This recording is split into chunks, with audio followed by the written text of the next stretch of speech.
In our last video, we covered the meaning of a recession. For anyone that's been through it, a recession can be hard. Like many of you, when I think about recession, I often wonder what impact it would have on my life savings. So today, we're going to answer that question and many more. Welcome back to Economics Made Simple. To help answer our question, we've brought on Clint Dahl. Clint, can you please explain how a recession could impact our life savings?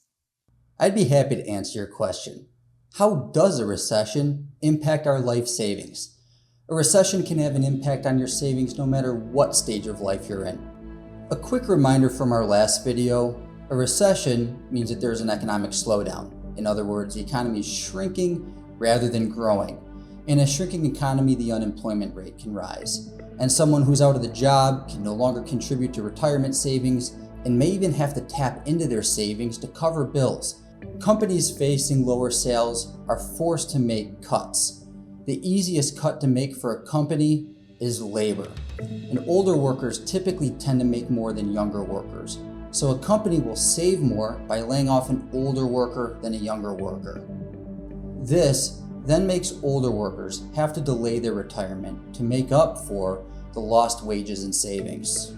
According to Stanford, in the 2008 recession, the unemployment rate for men aged 62 and older increased by 4 percentage points, an unprecedented surge over the past 35 years.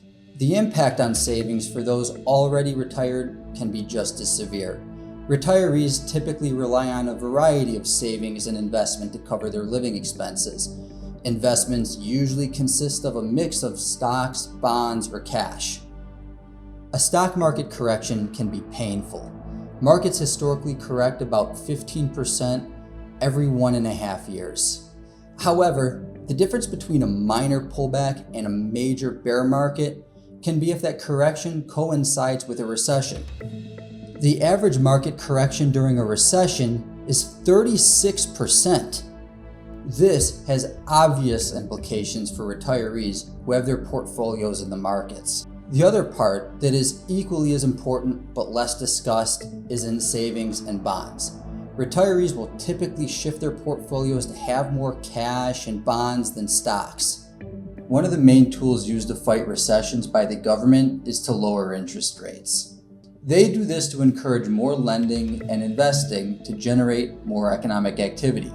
Those with savings also rely on interest rates to generate cash flows to cover their living expenses. By lowering interest rates, the cash flows will also go down. That would hold true whether you're invested in bonds, CDs, money markets, checking and savings accounts, or cash. Fortunately, when it comes to recessions, the anxiety that we feel can be helped by knowing that they will come eventually, so we can take steps to prepare beforehand. Thank you, Clint. With your explanation, I now understand how bad a recession can be, especially if you are retired or retiring in the near future. Let's hope we don't get into a recession anytime soon. Well, that's all for today's lesson. If you enjoyed this video, make sure to subscribe and check back often to learn more.